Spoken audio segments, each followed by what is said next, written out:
How to apply filters on all.com.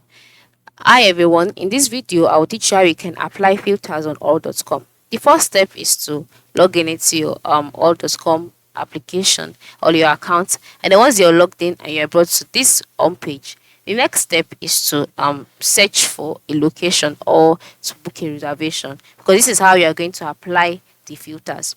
And then you can search for hotels by clicking on the search bar, and then here you can now select wherever you are heading to. Once you've selected it, you're brought to the destinations page, the dates, currency, etc. Click on search, and then you wait for it to load. All right.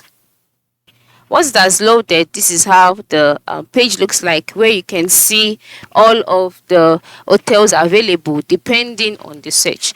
Now, for you to be able to apply filters, you'd have to move to the top part of the screen where you can see a menu displaying options like sort, filter, map. So just click on filter. And then once that is done, you're brought to the filters page.